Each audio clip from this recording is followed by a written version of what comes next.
down the personal growth journey and how you can become better, make yourself a better person, better human being, and do better out there in the world among your fellow human beings and among your loved ones, families, and friends, and also treat yourself well in the process. All right. Yes. So I know we have some interesting thing to talk about. We do. Yeah. What were you working on again? So, so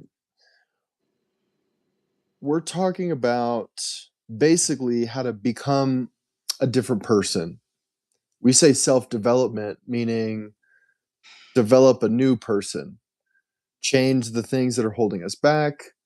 And we talk about that in a lot of different ways. One of the main ones that we talk about it is through subconscious programs.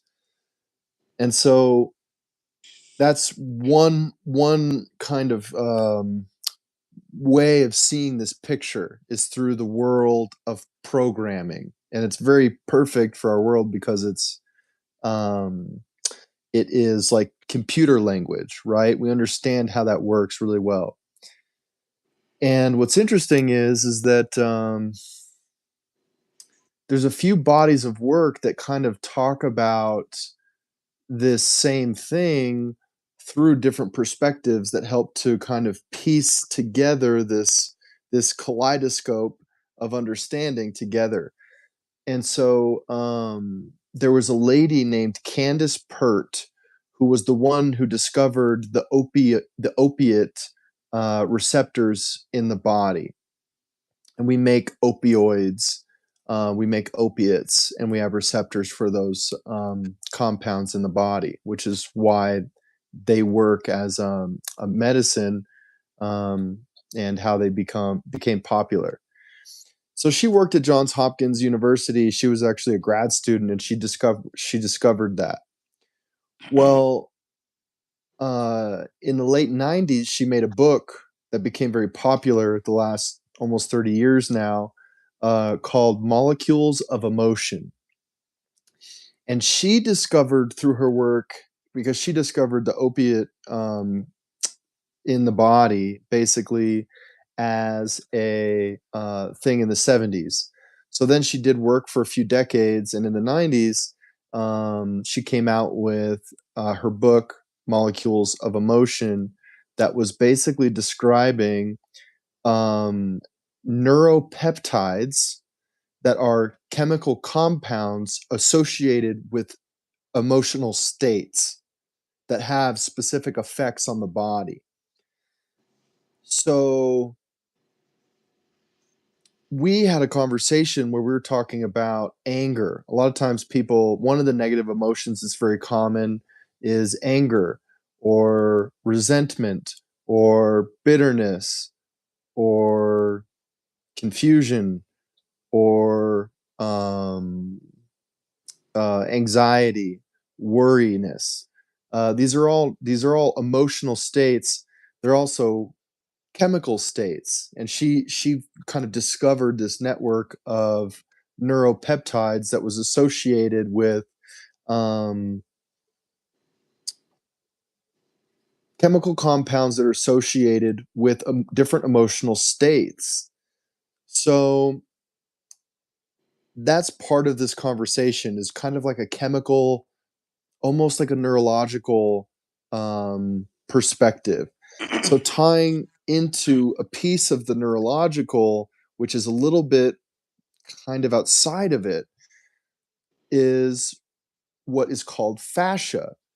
So fascia is the connective tissue that is in every muscle, around every gland, organ, underneath all the skin, around the bone. It is a connective network of tissue that is structurally holding things together, from the bottom of the feet to the top of the head and the ends of the fingers. It is top to toe to nose everywhere.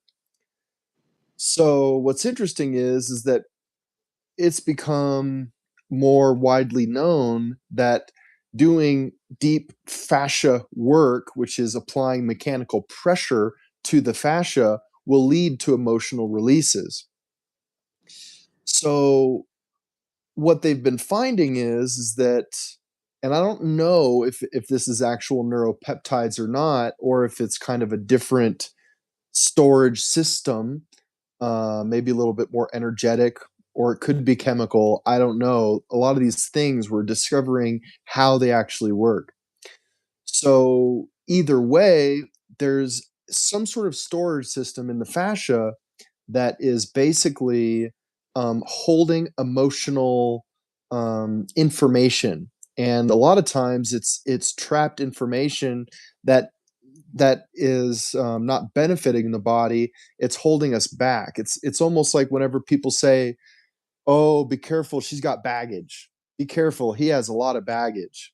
They're talking about luggage or baggage like you would have take on a trip, and we talk about it kind of like we know it's there, and we know that it's there psychologically or behaviorally, but it's also there chemically and neurologically in their tissues. And so, um, Joe Dispenza talks about how we're addicted to the emotions of stress or the hormones of stress. He says it very clearly, and he uses the word addiction numerously, just over and over and over. He'll describe that people are, what's up, Armando? They are basically, and Christy, basically, they are addicted to their old self or to different aspects of stress or negative emotion. And so, what we have here is an interesting connection of these three domains that add to the conversation around programming. So we have the chemical dynamic that we understand through drug use very well. People become addicted to drugs, and it's also associated with um, behaviors. So let's say someone is angry a lot. They're getting this kind of chemical charge from this emotional state, them being like, oh, everybody's so stupid. All these drivers don't know how to drive. And they just kind of get all jacked up. Well, they're getting a hit. They're getting a hit of their pipe or their drink or their drug of choice, but they don't like it. They're just stuck in this loop. So what Joe has people do is he has them practice just like you talk about every day, basically. Every conversation that we have usually has something about practice. He has people practice the emotional states visually, um, through different sensories. Like he pictures you picture yourself there, you hear the things that you would hear, you write out the types of different types of emotions that you would feel, a feeling of freedom, a feeling of belonging. Um, he has you get clear on the emotional states and what this type of scenario or different types of events or state of being would be, and then you practice it. One of the very strong ones that's always tied in somehow is gratitude, because what's interesting about gratitude is that you're always receiving something. So um, you're getting a reward, you are receiving material goods, finances, you're receiving a promotion, you're receiving a new accolade in your business or your company. You're always receiving things anytime you're grateful for anything. Or you could be receiving um, the you could be in reception of the fact that you have a wonderful family, So it's kind of a reinforcement of good things that you already have that you're grateful for. So it's either the fact that you have good things and you're receiving those good things, or you're getting new good things. And um, so basically, from the chemical standpoint, we have more so like a heavier side on the serotonin, on the oxytocin. There's different chemicals that are inflammatory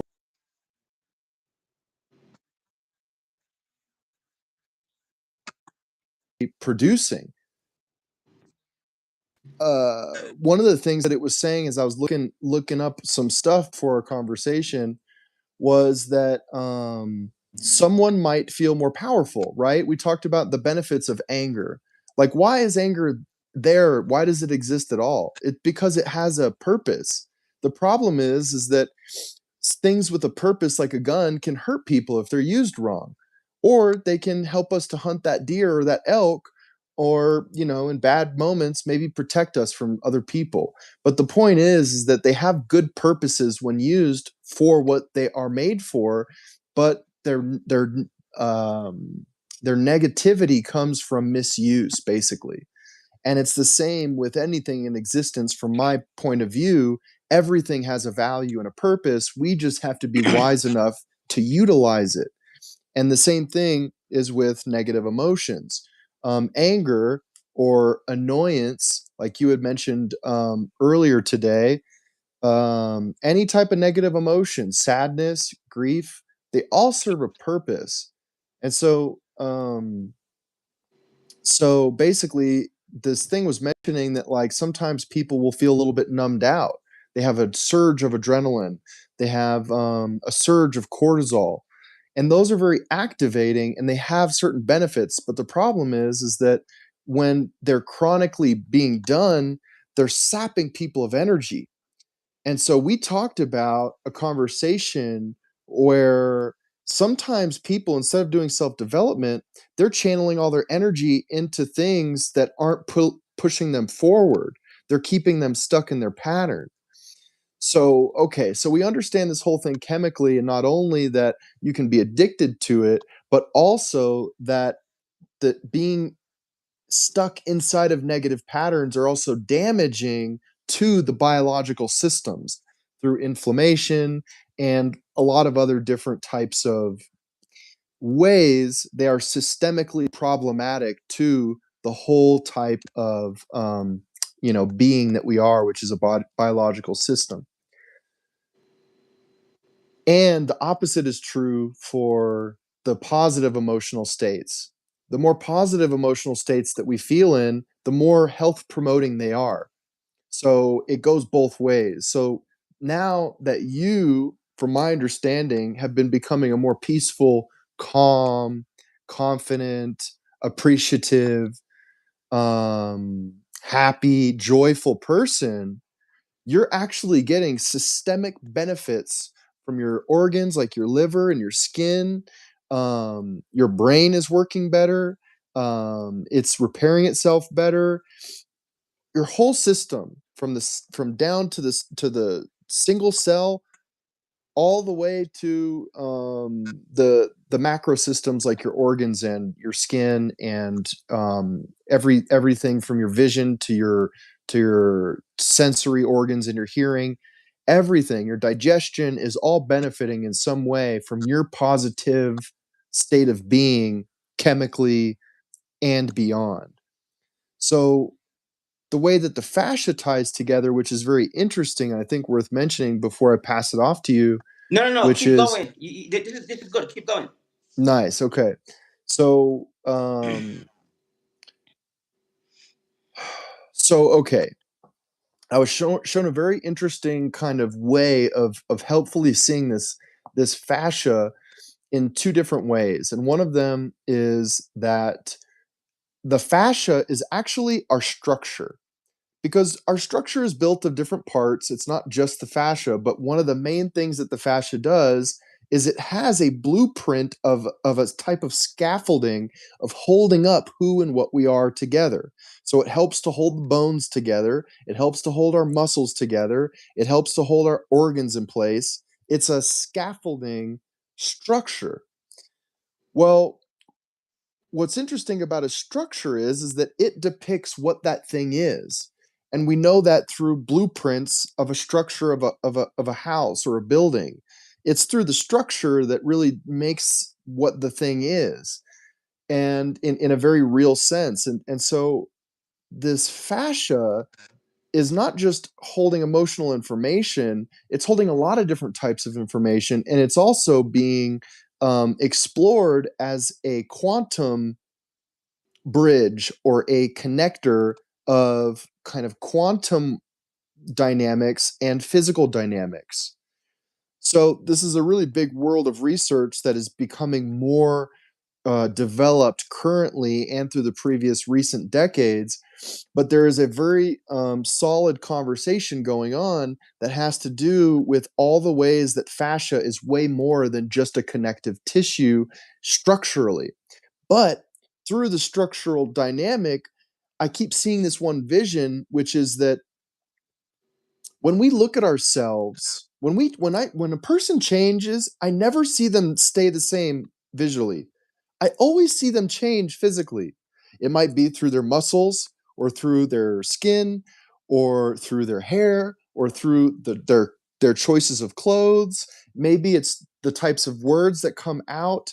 There is this difference that I see in the way that they look, the way that they feel, the way that they express through all of the different ways that we can express, there's changes. And it can happen the other way too. You know, if you see someone really fall off in their life, you might see them gain a bunch of weight, you might see them make different facial expressions, you might see a different look in their eye. And so there's this structure to who and what we are that I keep seeing this visual of almost like a clay or a rough, um, a scaffolding of who we are, like an imprint of who we are.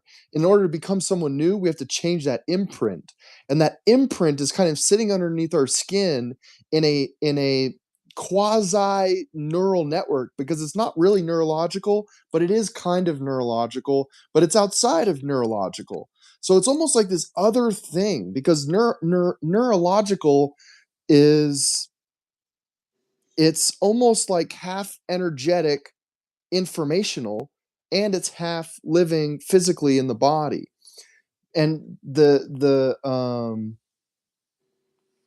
so peptides, it's something that I appreciate you bringing up right now because I have a friend of mine who just ordered a few different types or blends for different reasons. And what I could say, I think, safely and healthfully in this moment is that I don't know. It would be something that I would need to look in more to have more information to be able to convey. But with that said, what my instincts have found a pattern through any type of tool is that the body actually has the ability to make all these things that we want, almost everything. And so sometimes getting that thing from outside of ourselves is helpful in the process while we learn how to then to start to craft that from the inside. So this kind of ties us perfectly into Joe Dispenza, which is a methodology that has gotten the most profound results that I've seen out of anybody, out of any medicine, tactic, tool, anything that I've ever seen in terms of anything, whether that's a type of product that you would, something that you would take, or a type of technique that you would apply. I've never seen anything done for as many people, for as many issues, whether that's physically or in other categories of life, that have gotten more consistent, profound, positive results. as what the Joe Dispenza method does, which has to do with kind of this thing that we're talking about, which is the power of the mind, the power of tapping into kind of these unseen forces that have to do with that are perfectly kind of explained through the placebo. So the placebo is this thing. Yeah, semen retention is really powerful. I've have some experience with that. I've done a little over 6 months was my longest time of having full semen retention with no um, release. What I would say is that uh, it's helped. There's two parts to it. I think one is learning how to successfully re- retention it. So learning how to hold it in, and the other part is learning how to actually use that energy, because it's not just semen that you're holding in. You're actually holding in electromagnetic energy, maybe another type of energy too, but at least electromagnetic energy that kind of ties into Taoism.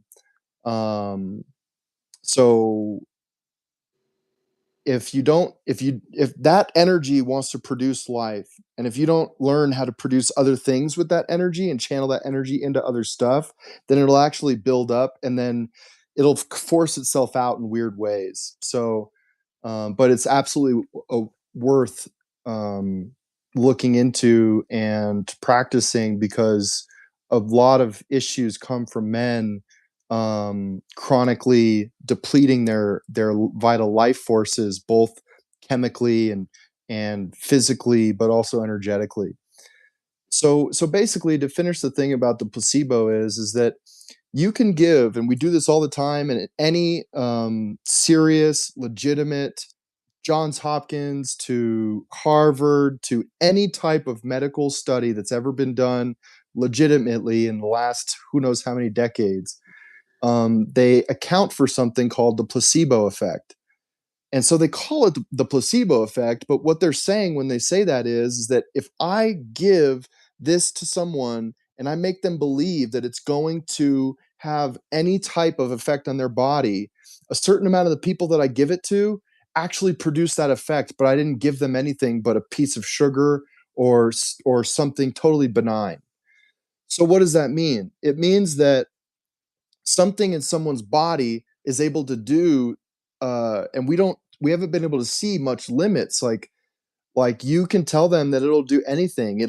You could tell them it's an antibiotic, their body will make antibiotics. You could tell them that it's a psychedelic, their body will make psychedelics. You could tell them that it's a type of nutrient, their body will make all of these different raw things to achieve anything that you tell them. Even surgeries, people have done fake surgeries on people in studies, and the people's bodies just did the exact repair that a surgery would do, and they didn't get a surgery, but their body fixed itself like it got a surgery. So, so what we're talking about is a very powerful force built into nature that's tapping into a lot of really powerful aspects of life that is built into us.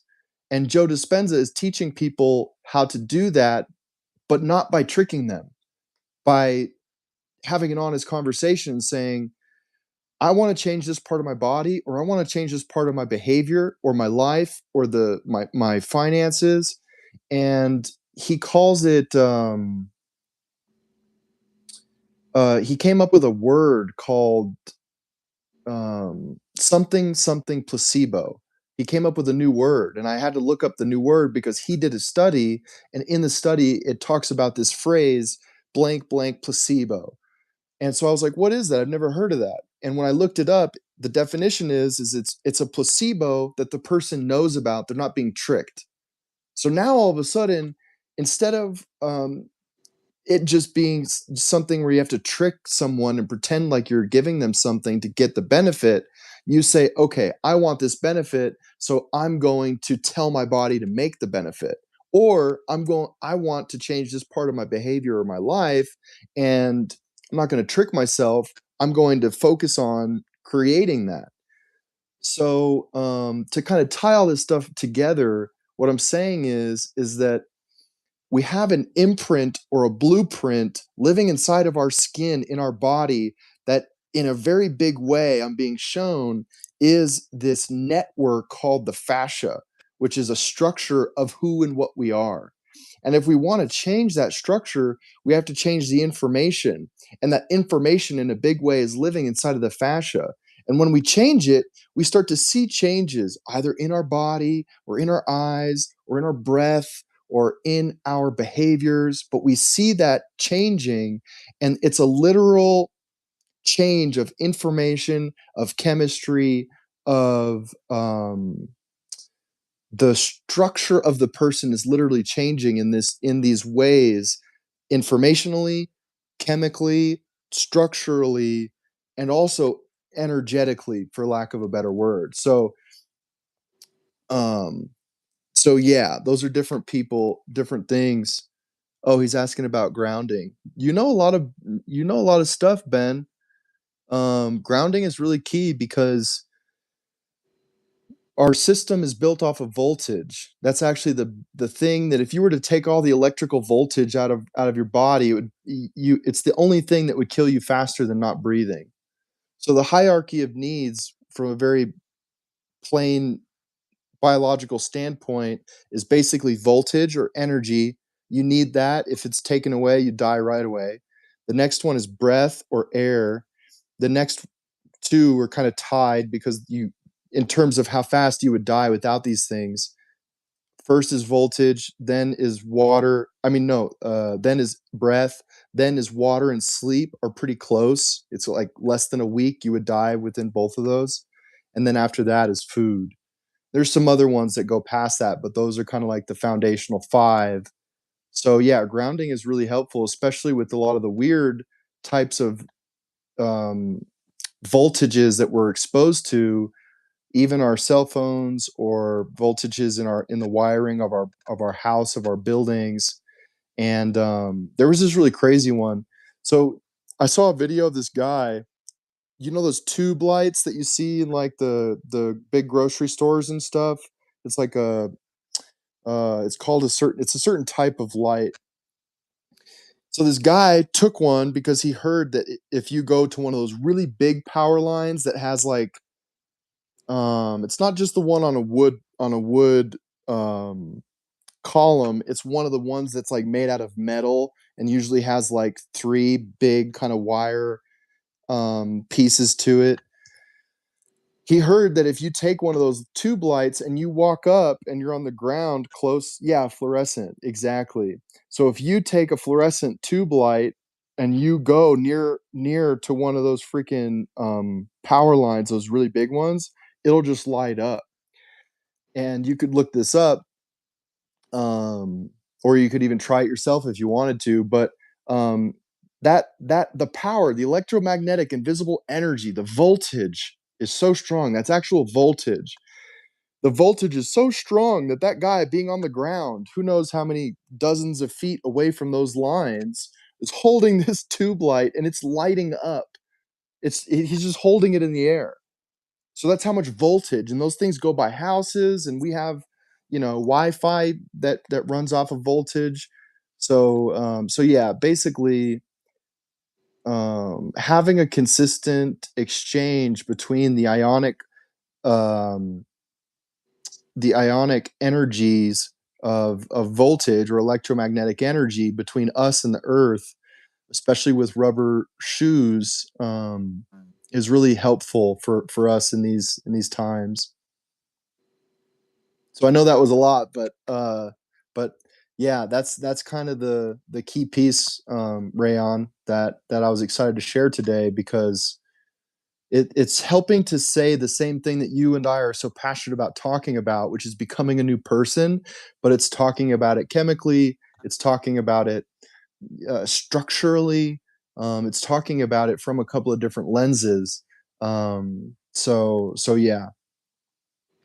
We also do the placebo to ourselves while we are on the journey of becoming a new person, because we're gonna have to, I mean, typically we convince ourselves that we are no longer that same person. And eventually, over a period of time, we begin to believe that stuff. And this one that I see that a lot of people don't want to talk about because it's a touchy subject is their religion. A guy gave you a book and said, hey, here is a guy in here, just a story about him who has been dead for 2,000 years. All these wonderful stuff about the guy. Okay? People believe this stuff. They go to war, they go to other countries, and they kill off lots of people because of what they have been told in this book. It's a prescription. It was prescribed by the guys who sat down at the Council of Nicaea and came up with all that stuff. People are, it's like black people at one point, we have no contact with this book whatsoever until I would say more recently here, we're more like say 600 years ago or so. That's when the Europeans start migrating over to Africa and all that, and then black people are some of the most I don't want to say devout, but they are some of the most serious Christians I've ever seen. I'm like, how did you become came to believe this stuff? Mm. Somebody told them that this stuff is good for you. I'm thinking, hey, placebo works in different ways. So you have never seen this guy before, but some European came over to your country in Africa and told you that this stuff is true, and you actually believe this stuff. So I'm convinced that the placebo effect is actually a real thing. It can work in good ways and it can work in bad ways.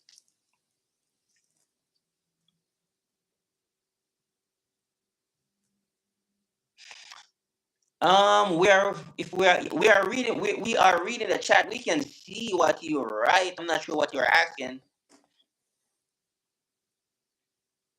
Matthew. Yeah, I'm reading it too.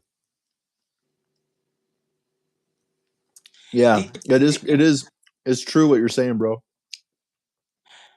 yeah, right. Well, you see, Matthew, that's the thing I'm talking about.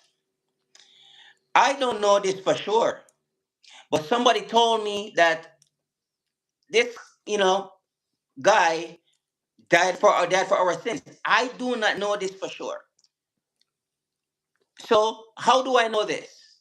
Unless I am convinced somehow, somebody convinced me somehow that this stuff is true. That's the only way, I'm gonna able to believe this stuff. But well, exactly, the Bible is one book that somebody written. It was written by a bunch of businessmen at the Council of Nicaea. I'm not sure if they care anything about me per se, and I'm wondering why are they so interested in teaching me this stuff? I'm not saying the Bible is all BS. That's not what I'm saying. But I'm saying, how did I learn this stuff? I mean, why are they teaching me this stuff? Why? Is it to convince me so that they can accomplish a certain goal or whatever? I don't know. So it's like, you know, I have zero clue why they even teach us about these stories. And how you interpret it is, you talk about perspective a lot, like the language we use and how we interpret that language, including the Bible, and what types of benefit we want to get from it, how we want to use it for good. Because I've seen people interpret it to create a lot of hate. I've Hmm. seen other people interpret it to do a lot of good for, um, for a lot of people. So it's interesting the way that uh, how we perceive stuff. Because now we're talking about faith and beliefs and identity and how it shapes behavior. And the deeper you get into the more powerful states of identity, because the people that kind of went and created wars over this stuff, we had a strong identifying dynamic between what was being said. They were willing to go kill people about this stuff. No, Matthew, you're fine. I have no problem with what you are saying at all. I think it's a, but there you go. You believe this stuff. You are convinced that this stuff is true without ever even seeing the man that they call Jesus Christ before, but you still believe this stuff. It's like, how do you know this stuff?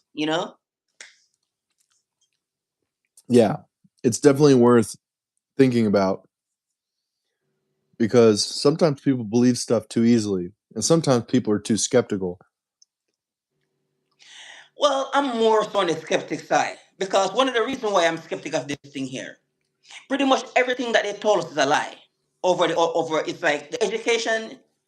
I mean, we go to school for Lord knows how long, but for the most part, most of us who came to the school system when we came out, we don't really get the far in life. So the education system is BS. The political system is BS. Um, Pretty much what they told us about money and finances and how to live your life and everything. We haven't been taught correctly, right? So here we are now, and I'm thinking, all right, everything else is bad except for the religion. I am a little bit skeptic of that. Yeah, yeah. Um, Me too. I think that there's a combination of good and bad within it, like there is in everything.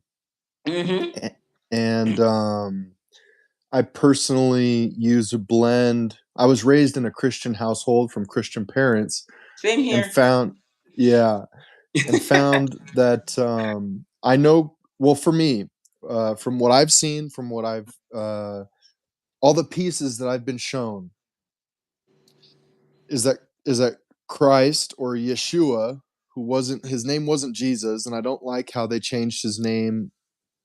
It doesn't make sense to me. I don't like that. Uh, Yeshua was a person who did live, and there's a book called Urantia, Urantia, Urantia, something like that. But it talks about it was a channeled material, and I found so we both know about Abraham Hicks, um, and I like Bashar, Abraham Hicks, Lee Harris, Edgar Casey. Uh, this Urantia book was a channel material. Bye, Matthew. Take care. Peace out, Matthew.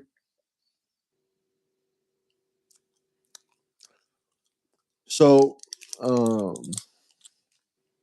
anyways, basically, that book talks about who Jesus was in a way that makes a lot more sense to me in terms of because like Bashar, a lot of these channelers basically say that you have aspects and intelligences and hierarchies of life like angels. People talk about angels or archangels. And from everything that I've seen, I think those things exist. So you basically have these hierarchies of kind of like more advanced beings that help to run the physics and the dynamics, the dimensions of life. And Jesus was a very high up level. Well, I'll just describe it like this. This is what the book Urantia says. It says that there are different universes, that Jesus was the ruler or kind of the one responsible for this universe. And he had to go through a very specific process that has to do with kind of like an evolution of a universe. Okay. And the last thing that he had to do before he became like the next version of the ruler of a universe or the guider or the manager of a universe was he had to come down and do what he did. So he had to come down, he had to experience a very specific type of life, and then in successfully doing everything that he came down to do, he then evolved into the next version that that you kind of go through as you are someone who's responsible for a universe. And ultimately, there's one thing above him, as far as I could tell, or from what I remember, which is like the actual creator of life that he is serving, which is what people call God or the universe or whatever. There's a lot of different names for this one thing that a lot of people feel like exists.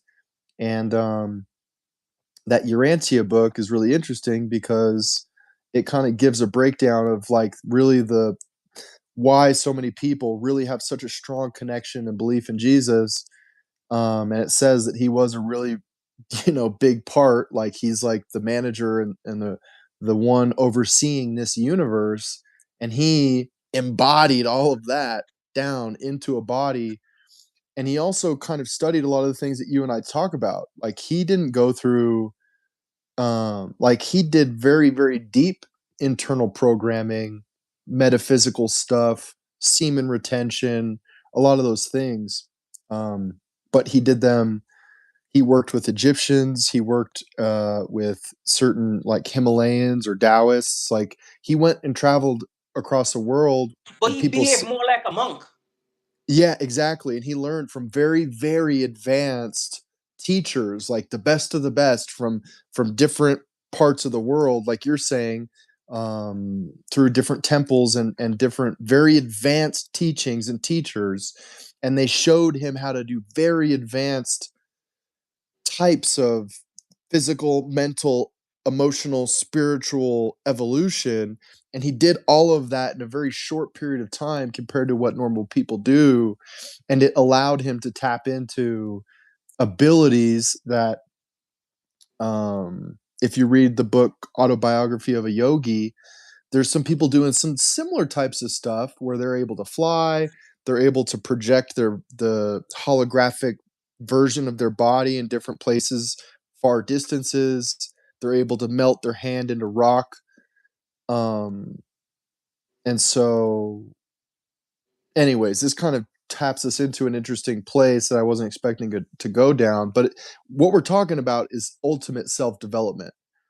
The development of all versions of the self, which, from my perspective, from everything that I see, is physical, mental, emotional, spiritual, or soul. And it's all about becoming a better person, becoming a better being to then be a better servant to life, a better tool of good.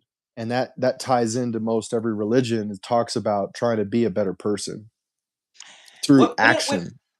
but when you look at religion, the question that they used to, that I think one lady I was listening to her, she's like the foreign minister in South Africa, Mm, and she's a Muslim, but she didn't just say I am a Muslim. She said I am a practicing Muslim, and I'm yeah. like, that's the difference. You see, you can be a Christian, and that's fine. But being a practicing Christian is a whole different story. So what I'm getting from you here, Jesus Christ is a practicing. I don't. Well, I don't know. I don't know. I don't know if he's a Christian, but it doesn't even matter what label they want to put on it. The teachings apply to everybody all over the world. You don't need to be of one specific faith. It's the same thing everywhere you go. The Buddhist monk and who lives in the Himalayas, and the other guy who lives over there in Rome, you're gonna see that they have similar behavior, similar mindset, and so forth. So the teaching, I'm sorry, you practice that religion, and there are certain things. Oh, I'm a Christian. I'm like, okay, when's the last time you read the Bible? You know, So these people are almost never read the Bible at all. Lazy. That's one. And it takes a lot of work, by the way, to be that. Oh, you must be like Jesus Christ. I'm like, dude, you know how Mm, hard that is? Do you yeah, know how much work you have to do? it's serious. Yeah, yeah, it's serious stuff. Which I because like you see, The Christianity that I grew up with, it wasn't about this joke Hollywood type of stuff here. No, it was about serious stuff, devout. You have to do certain work. You have to go to Sunday school. You go to another Bible study. You go to something else. They have stuff for you to do. Plus interacting with the community and so forth and all these things. And then you have convention and you meet people from other churches and so forth. Christianity, right? I look, I'm like, this is a joke now these days, compared to the one that I grew up under. Yeah. Yeah, yeah, it became, I think in certain ways, because they talk about, like, what's one benefit of chaos?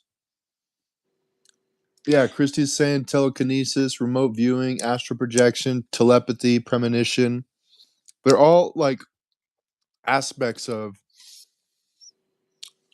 using that placebo effect, because the placebo effect isn't something that just affects your body. It's the way that we interface with it's kind of like it's kind of like, the same way that we make a world out of a VR headset or like a video game. We can make a world and it has physics, and if you don't know how to change those physics, you're stuck in them. But if you know how to change the physics of the code, then you can do different stuff. They call them hackers. Hackers can go and do stuff with the code. Well, we live in a space-time reality that's run on code. And as far as what my understanding is and what makes the most sense to me is that they sat there and learned and taught Jesus how to change code. So then, in the same way in a video game, you could just make a million apples and have them pop up out of nowhere. He could just take water and turn it into wine, or he could levitate, or because it's the same thing that you do in any type of reality that runs on code. And this one runs on code. And we study the code all the time. We call it physics or quantum physics or whatever. But certain people have learned and been shown how to tweak the code and kind of bend the rules. And I don't know if there I don't I think there's very little limits once you start to get to those levels and beyond those levels. That's But advanced teaching, though. very advanced. And Yeah. if you notice certain groups, they call them a secret societies, Ooh, yeah. right? It's not necessarily a secret, but there's a secret in there of how you do things. You do things a certain way, but you see, that hasn't revealed to me and you. Maybe not yet. So Melly. so we haven't been learned. So we haven't learned how to She said, "Be re," or they said, "Be relaxed, my men." Yeah, so I think that person is Turkish. I think that person is Turkish. Oh, okay. If you are still here, Melly, are you Turkish? Mm, And yeah. she's right, or they're right. It's I don't know if you're a man or a woman, but Rayon's big about peace, and so am I. It's Jesus didn't freak out. You know, he was cool, calm, and collected, and he used that as a strength. Well, he get pissed off. I think once or twice. Yeah, he would have emotions, but I think he was Yeah. more emotionally regulated. Right, because you see, Yeah, that's the thing about these teachers. You will always, always, always see that yeah. they learn how to regulate your emotions than anything else. Buddhist monk, the priest, whoever you go to, who are a really good pastor, preacher, along those lines, deacon, you will see when you go around them, it's a certain level of calm. Like Reverend Ike might get little, a few, but for the most part, when you see him, always in a happy, jolly mood Mm. and talking about, we're gonna bring in that money in. Yeah, you know what's funny too? Um, they say that if you find a shaman, which is like um, a native medicine man or a woman, someone who kind of practices in some of the metaphysical, because they're more metaphysical. Like, if you Hmm. go and do ayahuasca, or if you take some of those, peyote or something, you're having more of a metaphysical type of experience that's part physical, part energetic. And what Jesus was doing was very metaphysical. The Bible And is metaphysical. exactly, The entire book is based off metaphysics. exactly. And so what I do is I take all the weird language of the Bible that doesn't make sense, and I use it through the modern language of science or physics. Let me check. Oh, my phone's on. Let me plug my phone in real quick.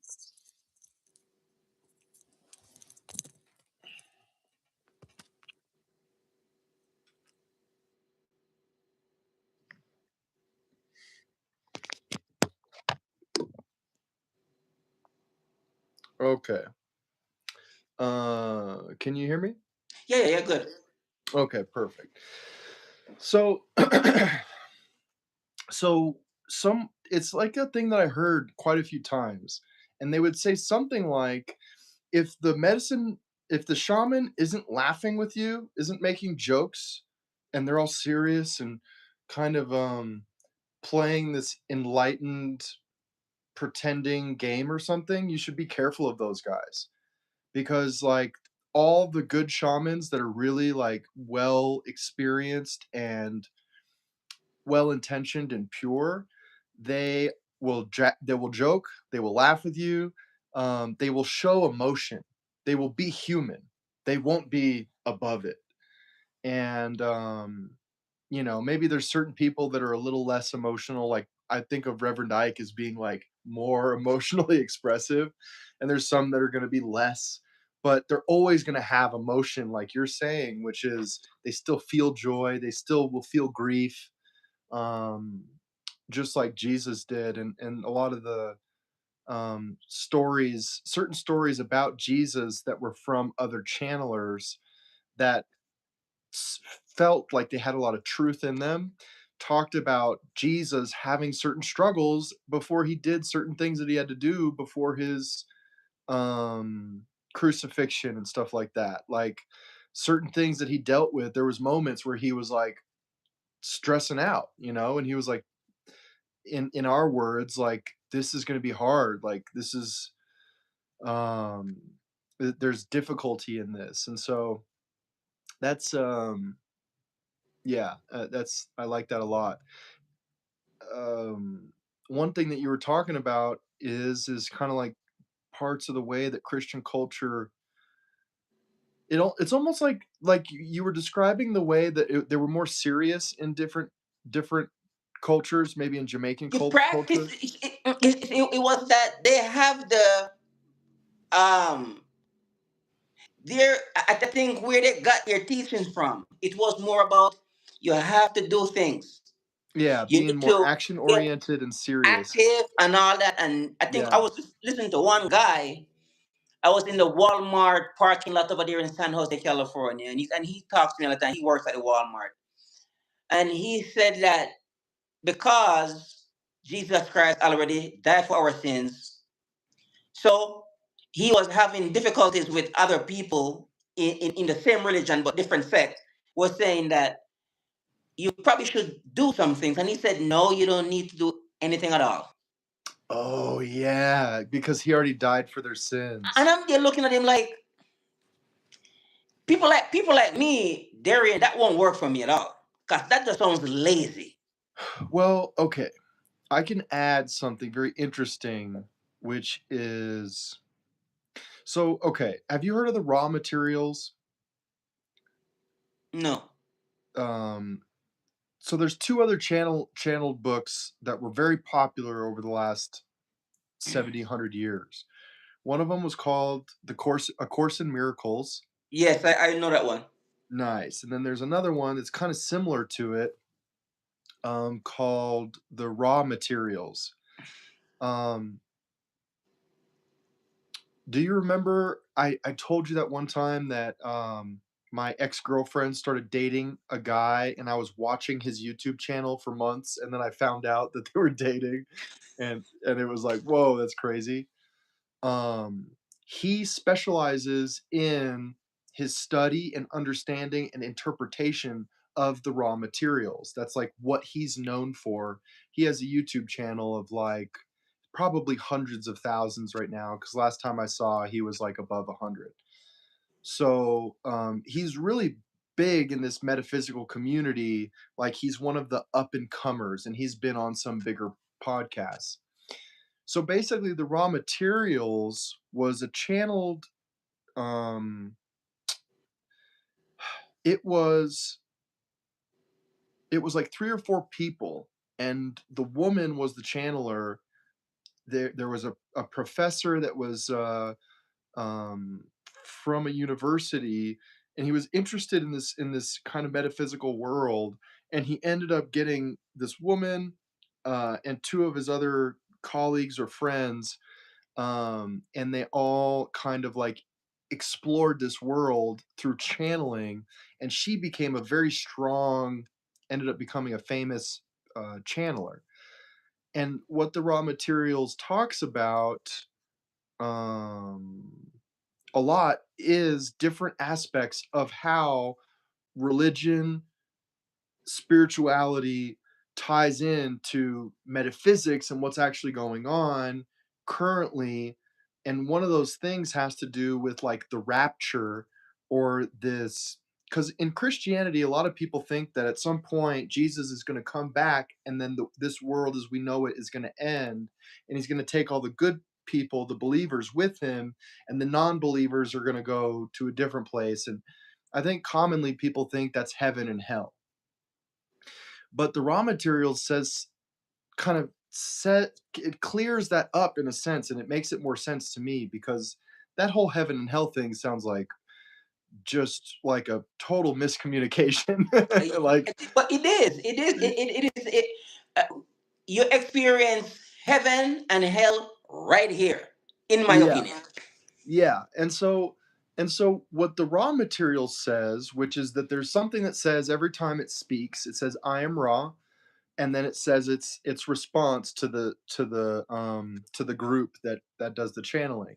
So they have books of, they've kind of like published almost all these conversations, and that some of those people are still channeling, and they now channel someone else called Quo, which is actually a group um, including Raw. But anyways, basically what they say is that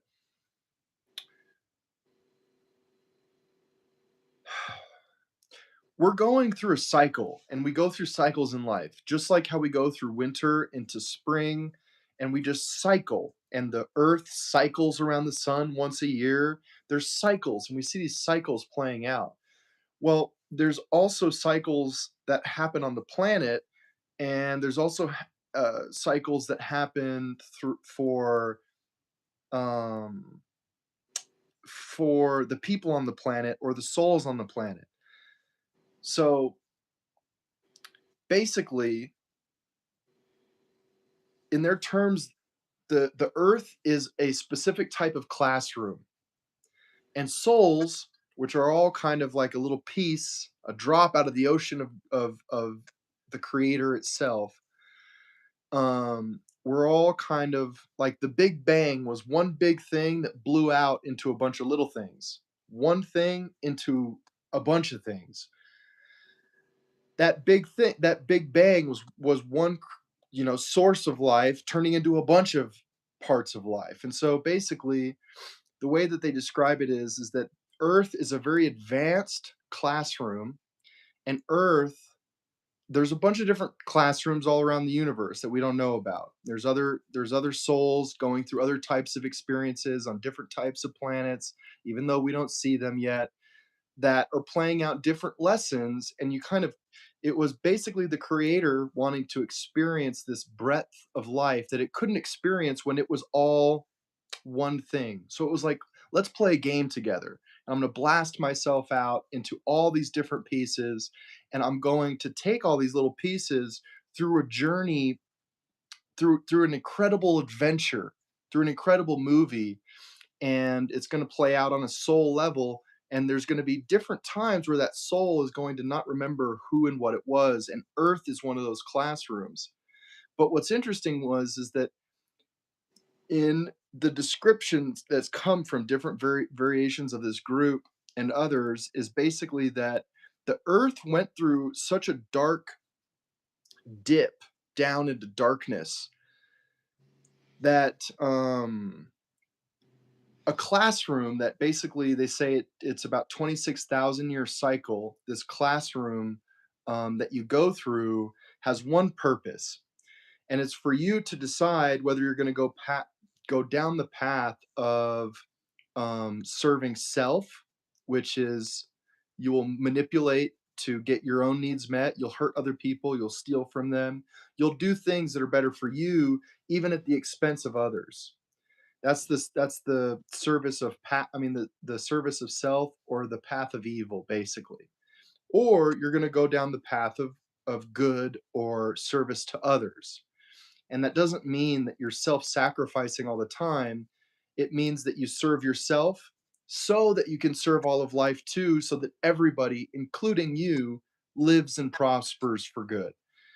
And if you remembered who and what you were, then you wouldn't be able to be tested and choose one of those paths. So you actually, at the moment of conception, you are veiled of all your memories and you don't remember that you were a soul and that you lived beyond that. And with that, amnesia allows you to, in an unbiased way, actually make decisions and decide, am I going to help them or am I going to hurt them? And you go through this very lengthy process of many lifetimes, through a 26,000 year cycle on a planet like Earth. And at the end of that cycle, there's a very simple equation that's mathematically calculated based off of all your experiences. And that end point is what the Bible talks about in terms of the rapture or the reckoning or whatever they call it. But instead of it being like Jesus coming back, what it really is it's a total accounting for all the choices that we made through all of our lives. And the whole goal is for you to become the path of service to others or the path of good. You have to make at least more of your choices serving others. So they calculate all your choices, and I'm sure it's a very advanced system involved metaphysically. But all your choices throughout all of your lifetimes are calculated and added up. And if you, for kind of basic math purposes, do at least 51% or above 50% towards others, then you go into quote unquote heaven, which is the next grade. And now you start to become more conscious of who and what you are, and you go into the next level or the next dimension. And it doesn't happen all right away. It's more smooth transition. It's not like all the world ends and then you get teleported out. But you basically graduate and then you continue forward on this path where you continue to advance spiritually, and you end up going through different lifetimes where you are serving. Maybe you'll be a guide or an angel for someone else, something like that. And live life also on different planets doing different things. But the ones that don't have to redo it. So you actually have to go through that 26,000 year cycle again, which is kind of crazy to think about. And then there's actually a few that go down the path of evil.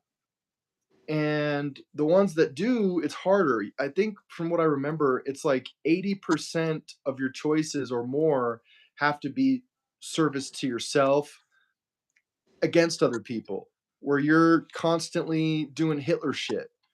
And you're taking from other people, you're manipulating other people, you're betraying other people if it benefits you. And you're kind of this force of chaos and abuse, but you benefit, right? You go and steal from the bank. You go and take this stuff, or you go and dominate these people for your own gain, and you don't care about anybody else. Then you go down the other path, and there's these kind of different dimensional layers to this evolutionary process. and that is what the rapture, or the I don't do you remember any of the words that they say? What it's called? Because in the law, in the oh, it's called the law of one. I am raw materials is the law of one. That's what it's one of the things it's known by. But it's they call it the harvest. The end of that graduation phase where you go towards the path of good, towards the path of evil, or you redo it. And that thing is happening right now is what they're all saying.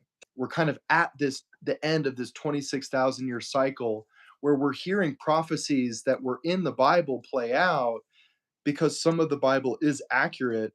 It wasn't all manipulated. Um, and also I think that part of the Bible was channel material too.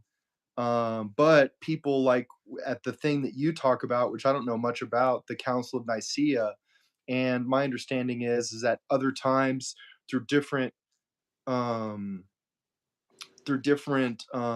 kind of prevailing eras of certain people that were in power, they chopped up what was in the Bible to make them be more powerful and manipulate people, but they only did certain parts, and there was other parts that people probably didn't even know what they were talking about, but now it's become relevant and they didn't change it. It was what was shown to them through higher forces, higher Well, it was a intelligences. political move Exactly. because they wanted to get the people out into the country.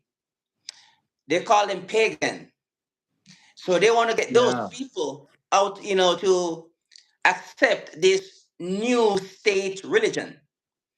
So they decided that they have to come up with something so that way the people, the pagans, can relate to it, and also these state people as well can relate to it. So when you look at Christianity in the early years, you realize that they were astrologers, astronomers, they were, you know, Mm.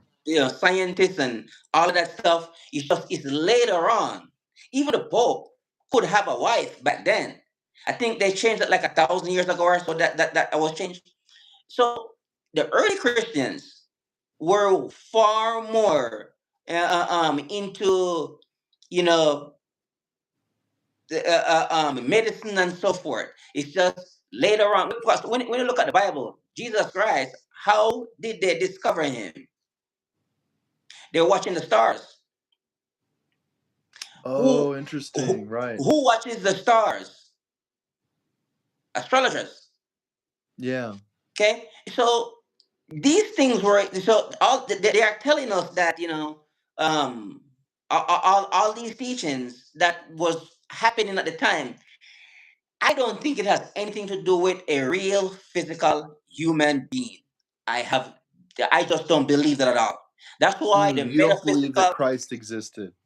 as a real person, no. Mm. It is a metaphor, I think, for something else. It's like, Yeah. okay, the Bible. Oh, we must go over to the land of Nod and kill off everybody, kill the babies. But okay. And I looked at it and I said, okay, I wonder what are they saying here. I didn't get panic. I didn't get freaked out like the rest of them. Oh my God, this is an evil God. I'm like, no. What are they saying here? Who are they talking to? Me? What are what are they telling me to go do all this crime? I don't believe so. So I think the thing is what they're saying that here is, hey, you have things to work on. Negative thoughts, bad behavior, negative beliefs, all these things. Eliminate them, wipe them off, kill them off, get them out of your mind, and so forth. That's how I interpret it.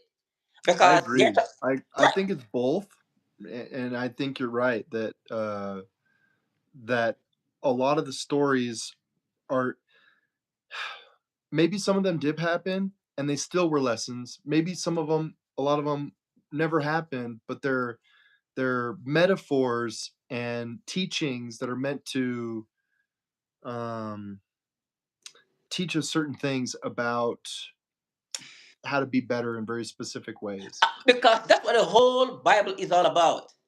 how to better yourself. That's what they are saying there. It's not that difficult. There is no magic or anything like that in there. So I'm like, because when I read it, I'm like, oh, this is simple. It's explanatory when you read it. But there's some guy to like, oh man, this great guy. I'm like, well, Jesus Christ told me because they write the Bible so that you too, but I'm speaking for myself now. They write the Bible so I could use it for my own betterment. They said, Jesus Christ said, don't you know that you are God? I didn't say it. Jesus Christ said, I'm God. And I believe Jesus Christ. So the Christians can come after me right now.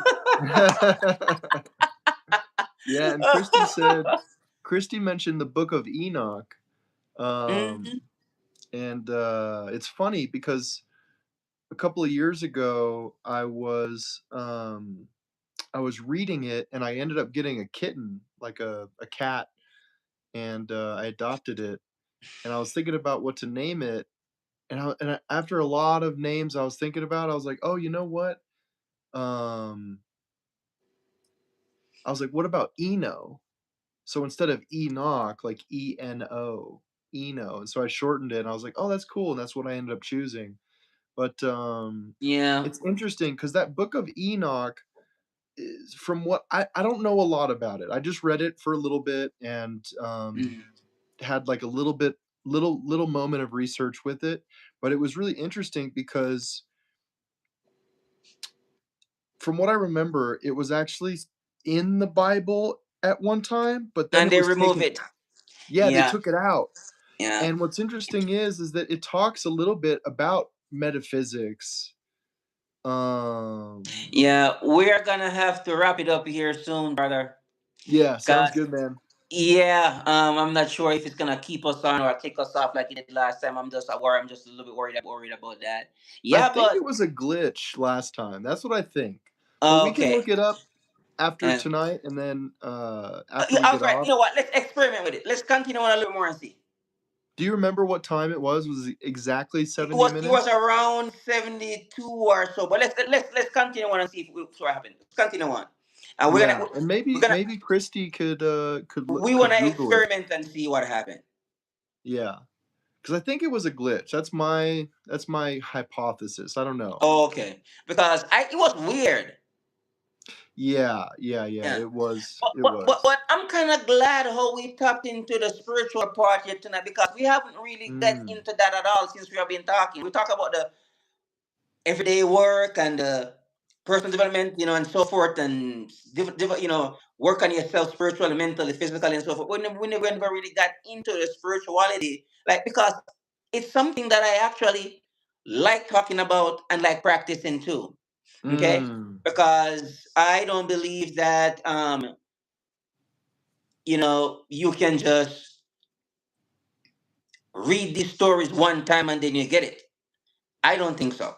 It's something that you have to continue to repeat and practice and over again. It is a lifelong work. Spirituality, any type of personal development, spirituality, whatever, it's gonna take you all of your life and you will still never get it. And I think the rest of the lives too, Yeah, like other ones. yeah, because I have never really seen anybody who said, "Well, I got I understand spirituality to a level where I don't have to learn anymore." Never seen that. The guy is always looking. He was like, "Man, let me check out the Hindu and see what they are saying."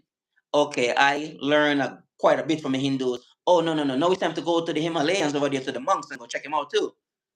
And like, Yeah, yeah, yeah. And then we're gonna be like, yes, I also need to go back over there to Rome and to go see what's going on. So Native American and so forth, blah, blah, blah. So it's like this type of work here, it's never ending. And that's what we are doing here. We're just barely scratching the surface right now. yeah. And so if these dimensions are real, and if Earth is one classroom, and there's ones that were earlier that were less advanced, and there's ones that are more advanced as we keep going up and we keep learning more as a soul. Because from what I can tell, I've seen so many different things that this just makes the most sense to me, is that we're we come into the body like a little vehicle for a lifetime to experience and learn, and we go through all these different variations of learnings through different vehicles, different bodies, um, and we do a lot of them. Like so many, it's kind of hard to comprehend. And so, what there's a couple of religions that have really spoke to me as having a lot of truth to them and being less kind of like dirtied up. Like Christianity feels to me like it was dirtied up a lot. But I've studied a lot of Taoism. Taoism feels like it wasn't dirtied up very much. Like it went through time and it's just kind of like it hasn't been manipulated like Christianity was so much. Money. The West is about money. Exactly, exactly. And so what Taoism and Buddhism says some similar things too, and I think other religions, but I haven't studied those as much. But there's kind of this thing around enlightenment, and there's a moment where document there's been documented moments where people will kind of achieve enlightenedness. The same thing happened to that autobiography of a yogi, um, Yogananda was his name. Uh, something Atamanansa or something like that, Yogananda. But basically, a very advanced soul, as far as I can tell. And then he talks about in his book basically going through a enlightenment where you kind of you can achieve enlightenment at through in a lifetime. Not very many people do it. But then once you do that, you can be what they call an ascended master. And then you actually become someone who, on the other side, can decide to, instead of coming back in a body, you can be a guider of life and do different things. So that one's interesting too, because sometimes you can kind of graduate and then you become a professor and start helping other people to graduate. And then at some point, you go into the next version or the next dimension. So, Because it's about anyways, purpose. It's about, it our life is is about purpose, an right? evolution. Yep. Yeah, Yes. all these teachers that came, they came with a purpose, and they were like helping other people to get from one low level state that most of us started out on, and so we can get out of that low level state. Some of us get out of it a little earlier, but for the most part, what I'm seeing here, you start to really wake up around, say, 35, 40. Mm. Right around here, you start to wake up. But because when we're young, some people get it a little earlier, but for the most part, no. Dude, you know what I noticed? I was thinking about this today because I hear certain people. I watch sometimes that game I mentioned to you. It's called Minecraft, and I think it's the most popular game on the planet. More people play that than any other game. And it's very interesting because it's about building worlds and how the creatures in that world interact. That's what the game is about. And so it's kind of interesting because in a little bit, it's a little bit of this kind of spirituality of being a creator of life. Um, and if, some of the stuff that we're talking about today, there is a creator, it's kind of funny that more people are interested in that than killing each other through a shooting game. But I keep hearing, because it's a newer game and because video games are a little bit more younger people do them, I hear the language of the younger generation. They say words that you and I don't say. Maybe they say fire or lit or cooked or he's cooking or they kind of say these different words. And I was thinking about it and I was like, that's so interesting because I don't use those words. And I was I thinking use about it. I was cooked. like, what'd you say? I use cooked. Okay. Yeah, so Yeah, so it's gotten to you a little bit. So that's a trend and it's newer because when I was young, nobody said that, right? It's newer. it's But like I was what this year. I like last year. Like I thought, I'm like, cook. What's going on? I know, yeah, I had to learn. It's like learning new words. So now I pretty much know what they all mean, but I don't use them myself because I can I can say that same stuff with different words. And so But I was thinking back and I was like, "You know what? I used to say things like tight. That was the best one I could think of. That's so tight. Oh, that's so tight. Oh, that was so tight." We would say that word, and I don't say that anymore. It kind of left me. Yeah. And it was a little bit of this trend that I saw, and it was funny because I'm trying to remember what you said a moment ago, but it had something to do with, what did you say before I started talking right now? Totally forgot. I know, me too. But basically, I was connecting it to what you were saying about, um, how we're influenced by the world around us, and it's funny because I we were Oh, talking purpose. something So I about. was talking about purpose, and uh, we how those teachers came here with a purpose, and that's what this thing is. I forgot exactly. Weren't you saying something about the younger generation though? Or, No, we were talking about younger generation are using these words about cook, and you're playing the game and Minecraft and all that yeah, I'm stuff. just trying to remember why I was connecting that to our conversation. But anyways, basically, we definitely are affected in certain ways by our environment, and you said something about how we think or something like that. And, I don't remember exactly what you said, but it has to do with the way that we think. And it's funny because I realized that I came from a world. Oh, you were saying something about you don't really come to this until you're, like, in your mid-30s to Yes, 40s. yes, yes. You were You like, yes. You don't wake up until around that time. yeah, and it reminded me because I used to just say what other people said, like, "Oh, that's so tight," or these kids who are saying, "Oh, he's cooking," or whatever. They're not thinking for themselves as much. They're more in this hypnotized, asleep, kind of. I don't like the term sheep as much, but they're not thinking it for themselves as much. And I've really had to think because it took me a long time to wake up and to actually be a critical thinker. And someone who uses the word tight because other people use it, they're just doing it because other people are doing it. And it's okay, but it's interesting to me when you can pull away and kind of be more of someone who's awake and who can still use language that other people use, but you're not trapped inside of culture because you're just hypnotized by it. But that's what culture is. Yeah. Culture means your cult. The You're word, what? the Your word, cult? your cult. Look at the word. Spell it backwards. Damn. Spell the Damn, word that's so crazy. backwards. The whole culture. That's why I learned that when I got on a spiritual journey some years ago, many, many, many years ago. That was one thing I learned, and I said I am going to abandon my culture, my cult. It's like mythology, my theology, culture, all these things, right?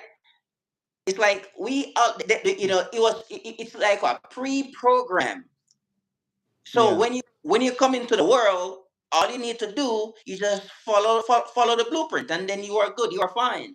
Darien, you go to school, you get a good job, and get a wife and children, and you have a home, and you get a car, and it's like these things were just like pre-programmed for us to just follow along already. So the language, like I told you today, I said, I was gonna say to you, I am gonna go to war with this language that I've been programmed to use.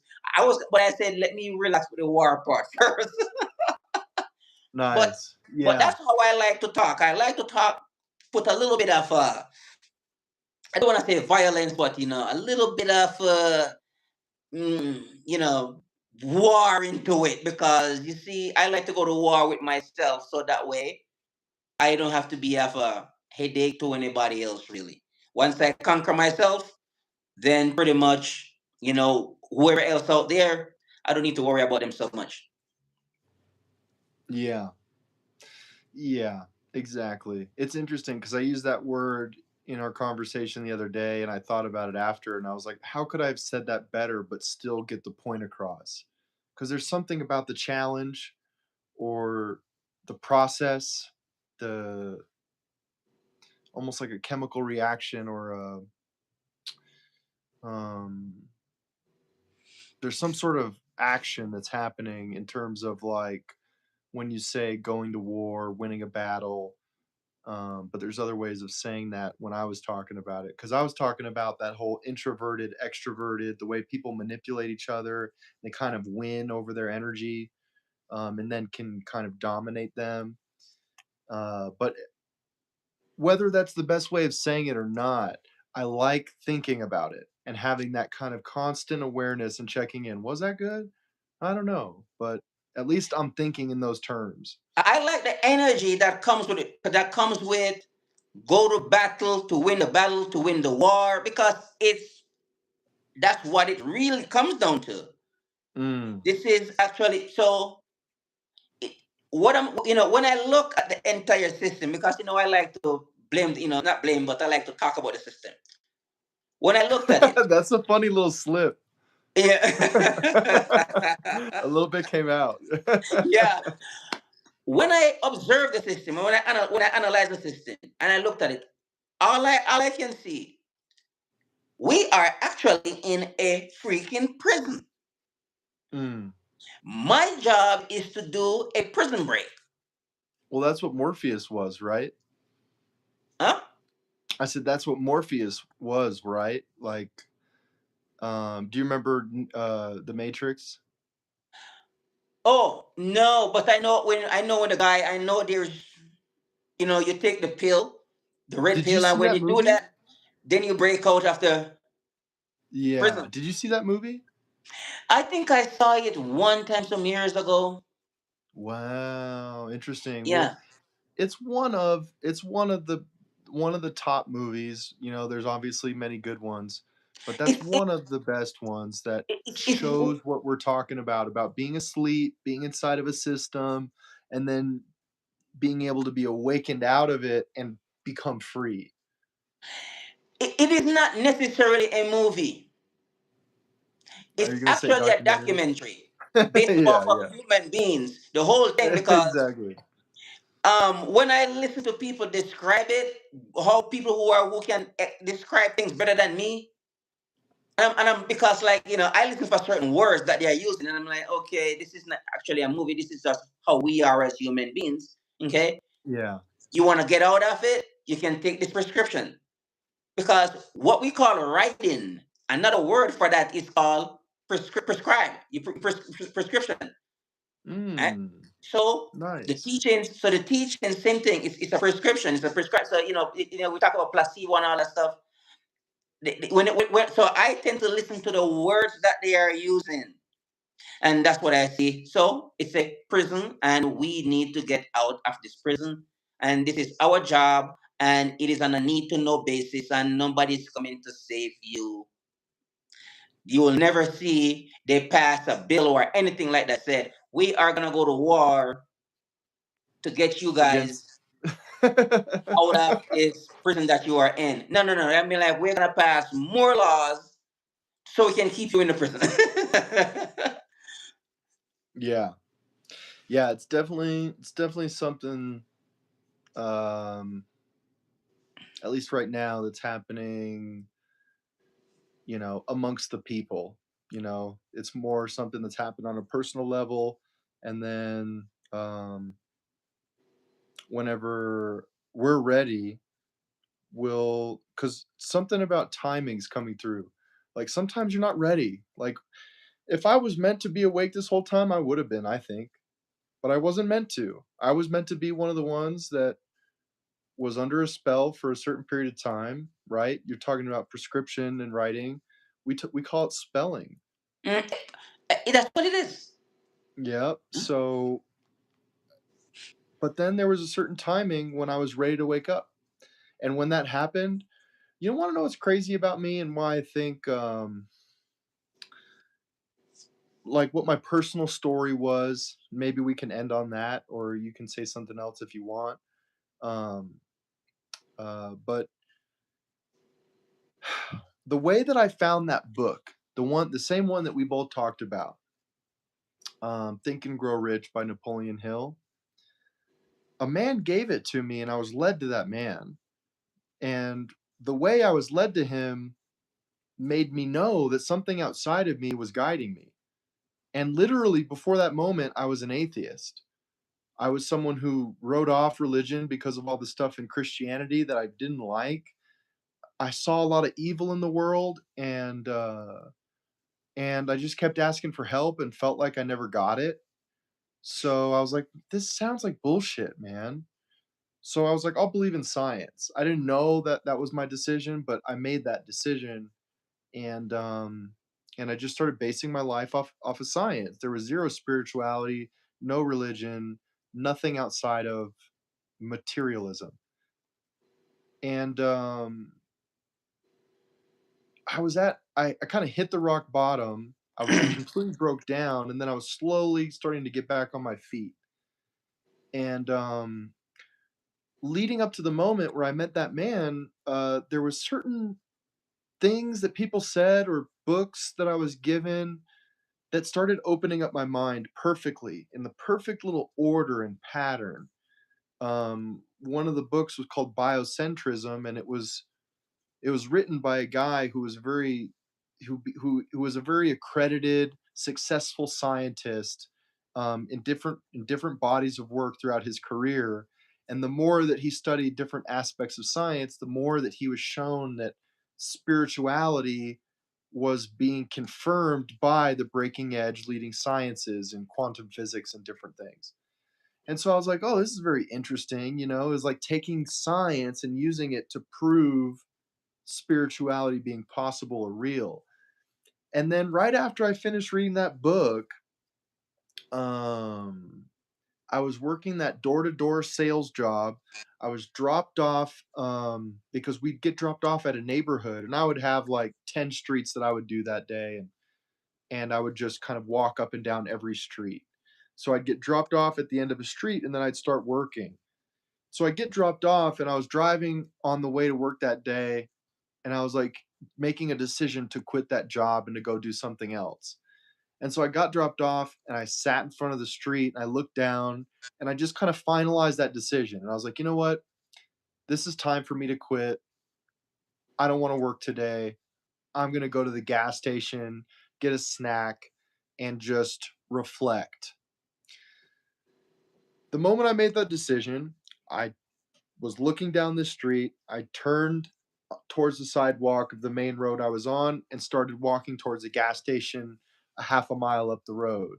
The second that I turned and started walking, I heard a voice whisper in my head telling me to turn around and go back down that street. And I just kind of brushed it off and was like, "No," or something.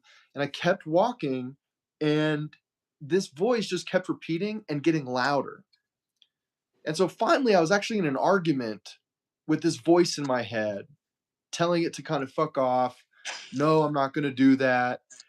And then I actually get all the way down to the gas station that was like a block away, and kind of in defeat, I made a compromise and I yelled out loud. I was like, "Fine, fine, but I'm not gonna knock a single door." That's kind of the agreement that I made with some voice that I was talking to. So I would walk down the street, but I'm not gonna knock a door, right? I'm not gonna do any of that work. That was my compromise. So I did it. I turned around and I went back to the street, and I was just walking down the middle of the road. And halfway down this street, and it was kind of a wealthier neighborhood. It was like above middle class, and it was a above middle class neighborhood. It was like semi wealthy. And so I'm just walking and kind of appreciating the houses, and then halfway down, I look over, there's a garage that's open, and this guy is sitting in his garage doing stuff, and he has this really nice bright yellow Corvette Stingray that's like 1950s or 60s.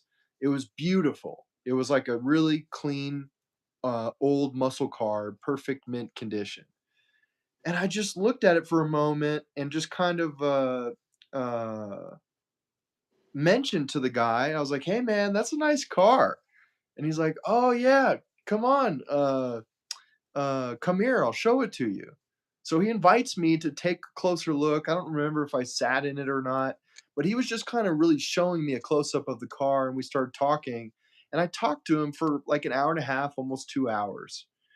And the whole time I talked to him, it started off as like small talk, but it very quickly started turning into him counseling me on life as a person that came from a broke, lack mindset and figured out how to change his way of thinking to get all this cool stuff and live a wealthier life. And so that's what I needed to hear. I was trying to break through, but I was stuck. I was stuck in lack and poverty mindset. And I'd just gotten broke down and I needed higher aid and example. And the last 15 or 20 minutes was him kinda giving me the key that he was given, and it was the book that we mentioned earlier today when we were talking. It was Napoleon Hill, Think and Grow Rich, and he said, "Somebody gave me this book, it changed my life, and it talks about how you can change your life." No, go ahead. So Go ahead. so basically, when, when I looked at that event, I said, "Okay, my brain didn't know." Newer version, Awesome. Legacy. It's a newer version. Who's James Whitaker? He wrote this newer version called Think and Grow Your Legacy. Oh, so it's Can you see? his Is it upside version. down? It reads it backwards. I wonder if does that work? No, it's No. flipped reverse, like left and right. Yeah, I know. Well, yeah. But you can read it. But so so basically, I was sitting there and I was like, okay, my brain. What I was told by science is that if you have a voice in your head, you're either crazy or it's your brain. How would my brain know to tell me to turn down that road and that that guy would help me? Because I'd never heard my brain just tell me a command and not stop until I listened to it. Like there was never this type of experience that I'd ever had. And then uh so exactly. So like what Christy's saying is that it was the spirit guides or allies um that were guiding me. And so basically, this is how my brain thought through it. It was like, okay, my brain couldn't have thought of that, and it's never talked to me like that. I've never experienced that before. What was that? It had to be something that actually knew me better than I knew myself because I was still kind of confused about stuff. And even if there was something in me that knew me better than me, how did it know that guy was there? How did it know? There's no way it could have known. I didn't see it. I there's no way that I could have predicted that. And so I was sitting there thinking, and then I was looking at the book that I was giving that was like proving kind of spiritual, metaphysical truths. Randomly, this guy that I worked with was like, "Hey, does anybody want to read a book? I just finished this one." And I was bored out of my mind living in this house with other guys trying to learn how to do door-to-door sales. And I was like, "Yeah, man, give me a book. Freaking bored." So I read the book and it's perfectly primes me and gets me set up for like, a week after I finish it for me to talk to this guy who tells me about the next book that's about metaphysics and how it works with your mind and how to change your life and live a wealthy life. So I was like, there's no way this stuff just coincidentally happened where I heard a voice, I got the perfect book before, then I was about to quit and leave, and I happened to be dropped off at the street, and then this voice wouldn't stop until I go down and I ended up talking to this guy, and that book changed my life forever, just like you have that guy's book, you keep studying it, and that was the first one. I asked you today, I said, do you remember what was the first personal development book that you did? And your answer was really interesting to me because it was almost the same time. It was within a couple of years, we realized. Mine was about 10 years ago, yours was like 8 or 9 years ago. So within a couple of years, we both had the same moment with the same book that was written over 100 years ago. Uh and the way that I found that book that I still study, and I still study all of those subjects around mentality and metaphysics and how to live a self-evolving, self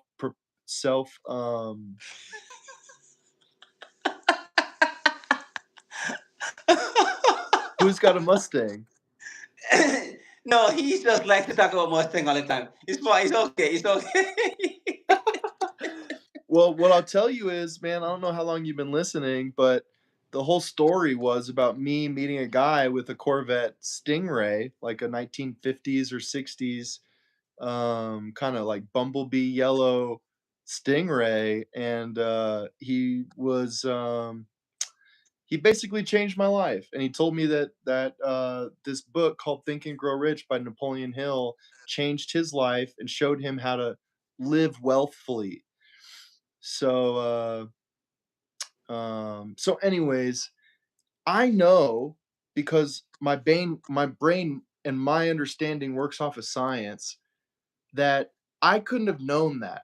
So something either inside of me or outside of me knew me more than I knew myself, knew that that guy was going to be there with his 1950s beautiful mint condition Corvette and was going to tell me about that book Think and Grow Rich that changed my life forever, that I still study to this day, that was also coincidentally one of the first ones that you read that changed your life, that has you on the same track that you're still working on now, because it works so well. And so there's no way that that just randomly happened. There's something that is intelligent that guided things. And I think that we as people have called that a lot of words like angels, guides, Intuition. archangels. What'd you say? Intuition. Intuition, right. There's something intelligent that knows, very specific factors that were not coincidental. They weren't randomly happening. It took intelligence. And so, anyways, yeah, that's that's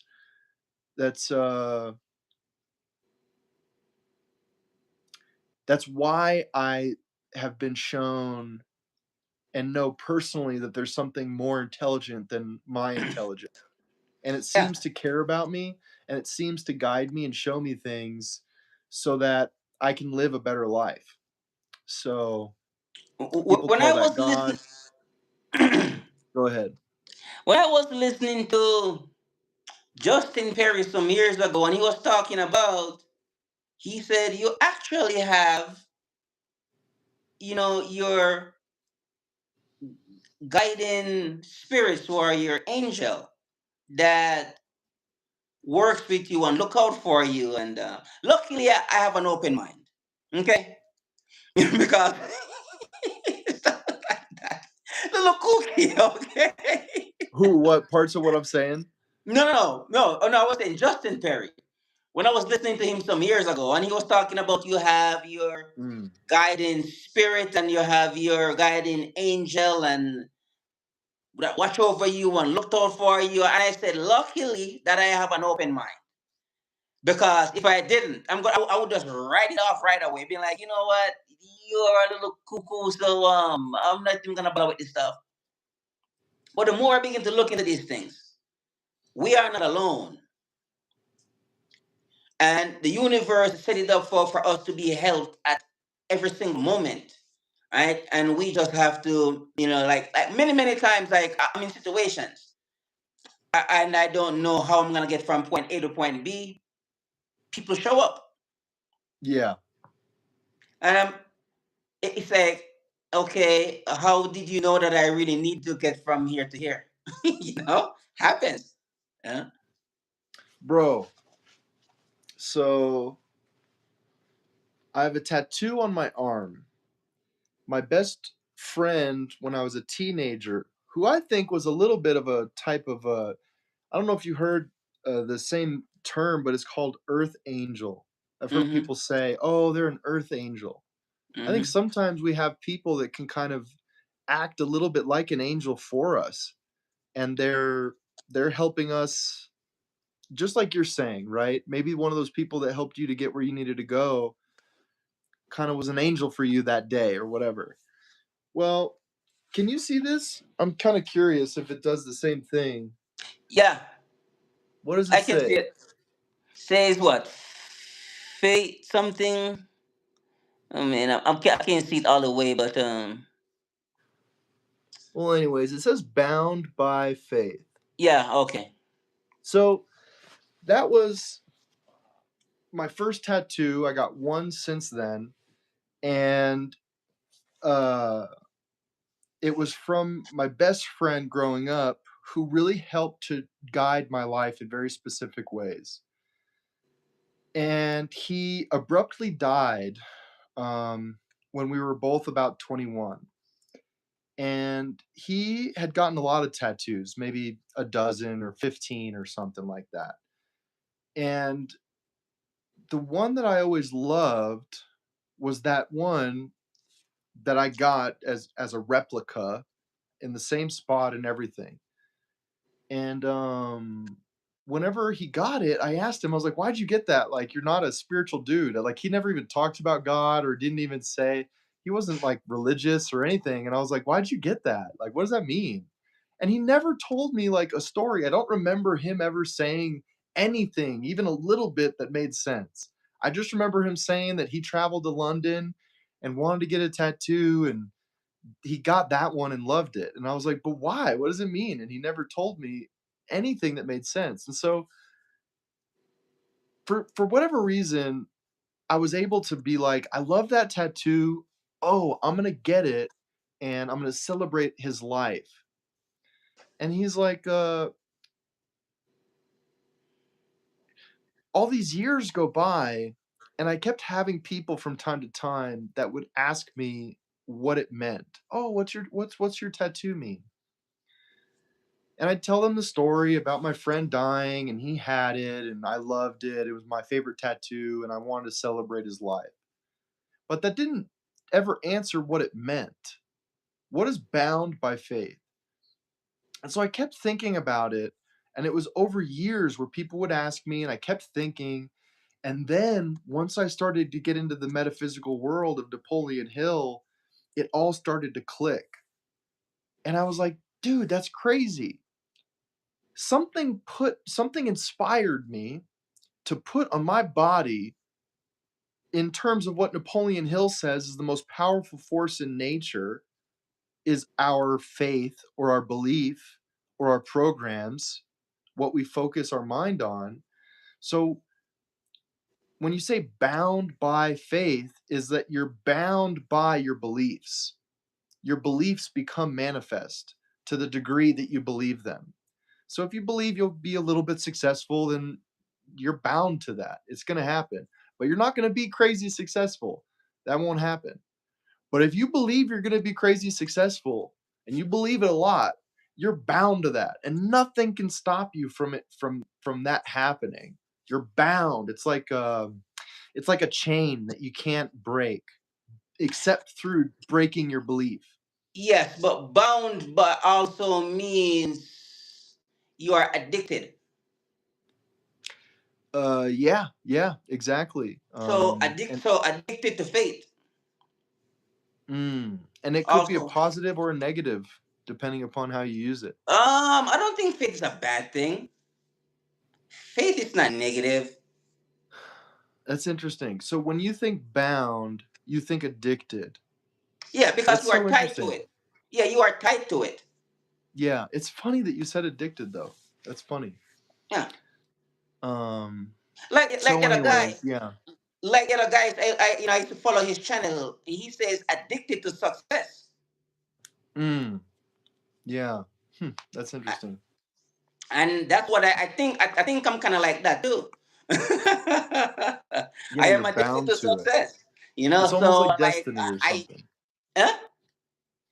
I said, "Yeah, you're bound to it." It's almost like destiny. It's like you're Yeah, addicted to it. You're bound Ye- to.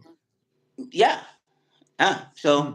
Well, that was a nice long talk. We experiment with it, and we end up doing way more than I was freaking out. I didn't want to go through that weird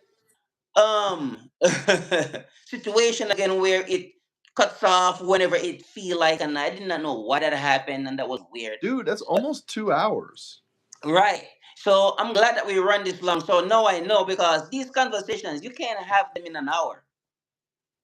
Yeah, we went deep today, and I really liked the way that it just, Matthew hooked us up, man. He came in, he popped in and was like, "Spirit bomb, time to talk about No, he turned Jesus." me on.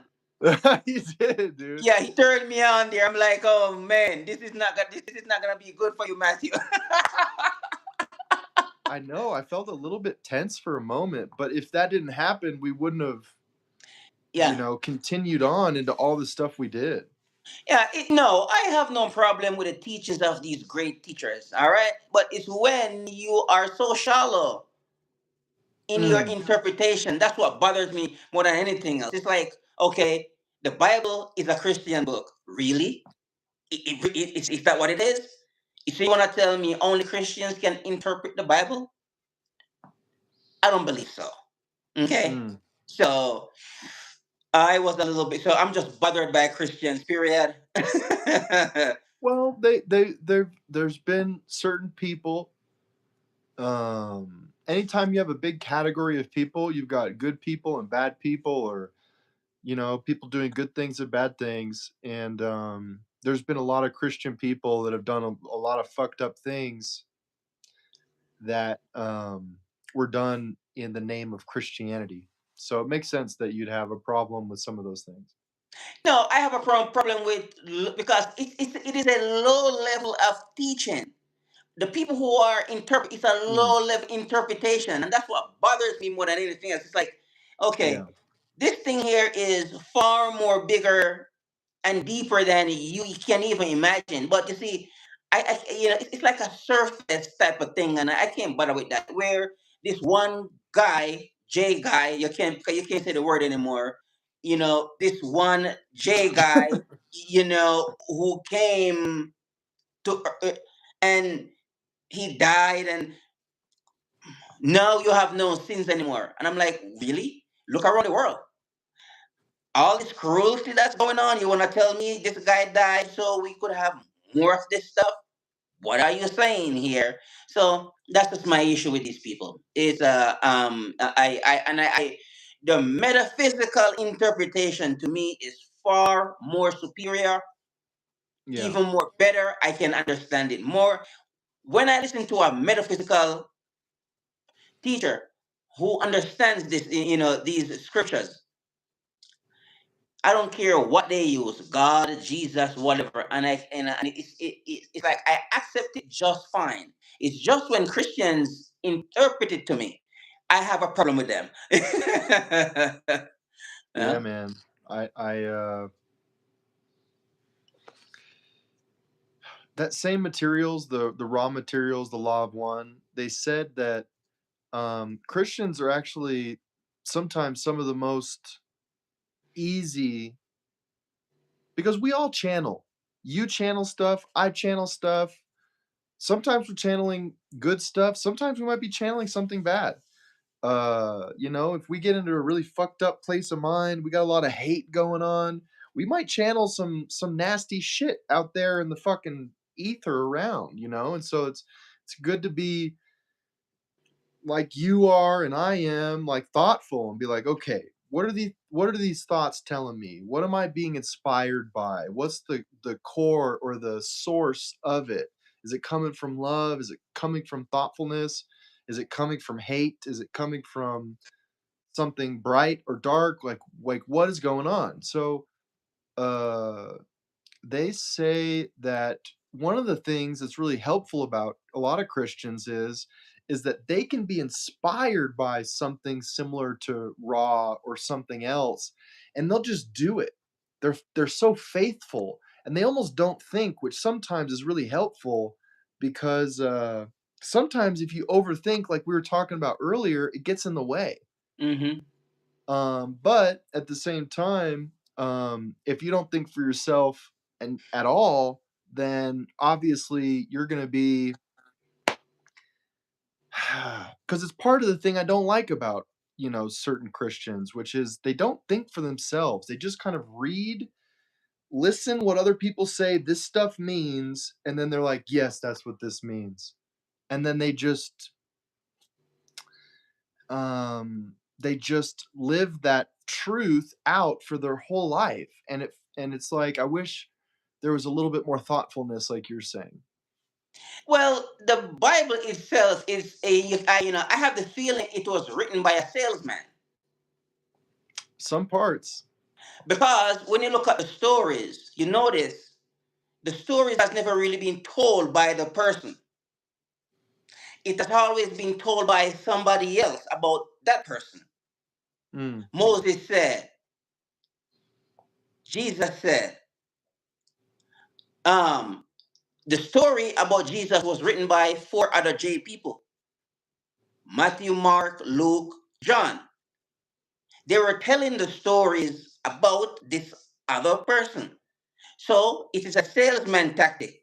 The reason for that is, if I come to you, Darien, and I said, hey, this information I have here is actually true, it's coming from me, it's very difficult for you to believe me.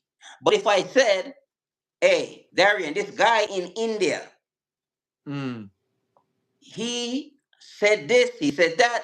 You know what? You are going to want to hear more about the story than anything else. So mm. it's a That's salesman interesting. tactic that they were using. So the Bible is actually a sales book. You know what I mean? But I'm not saying what they are selling you on is bad, but they're trying to sell you on something. That's very interesting, man. I've never Yeah, heard it that's put like because that. I like to think about what they are telling us, and I like, oh man, you have no idea what you are talking about there. Is what they are saying bad? Most likely not. It's probably harmless and innocent what they are saying there. But I don't think they understand what they are talking about, and this is when me and them are having problems, because I can't do it. I need to have a little bit more um somebody with a bit more substance when you're gonna come to me and talk to me, and this surface level stuff is too shallow. It doesn't explain anything, even despite the fact that it's really simple. But within those stories, hidden within those stories are some deeper meanings. It's like it's the Bible and Aesop fables or mythology. They are telling us the same thing. It's just be better than how you are. These principles, you know, these rituals, these routines, you do all these things, and your life will be better if you follow these things. That's simple they're saying, and these guys are making it so complicated, and it's a complicatedness I can't tolerate. I can't do it, because I'm a simple guy, right? you know, how do you make your life better? Well, you might need to pray a couple times a day. I can dig that. Mm, Repetition to get it into my subconscious mind, like Islam. I can dig that. These are things that I can understand. I'm like, okay, if you pray the same prayer 5 times a day over a period of time, you're gonna start to believe this thing here. Depends on what you are, how they interpret it, and how they, if they use it to work against you, then yeah. And but what if they use it to work for you in your favor? Like when we were younger, what if they will give us all these I am affirmations and so forth while we were young, and they instill that stuff in us? Where would we be today? We don't know, but we were doing some, so we didn't got that. Okay, so now we are trying to do it now when it's harder, because now we have a conscious mind, and it's, to get to your conscious mind, to get into your subconscious mind, it takes a lot of work. Or at least you're gonna go through the thing like Bruce Lipton is doing there with the that Psyche. psyche or something like that. Then you might can get to a little easier. Or some people they get in some accidents or something like that. I don't know. I don't wish that on anybody. Okay, but Mm, they become different people after that. They change overnight because of the shock and everything else. You know? All right. Yeah. Well, we are gonna get up out of here because this was really good, and I'm glad we stay on so we could experiment with this thing here to see what's actually how it turned out, and now we know that we can go a lot longer than we thought we could. And these subjects can just talk about in 1 hour. And if we decided we are going to be talking about, especially spirituality, God, that thing can take forever. Yeah. Because there is so many little, nooks and crannies and everything to talk about. And all right. Thanks for being on there. And I will catch up with you later. Christy, we'll catch up with you soon. Sounds good, my friend. It was good All right. talking. Take Bye, care. everybody. Bye, Yeah, take care. Have a Christy. good night. Bye bye.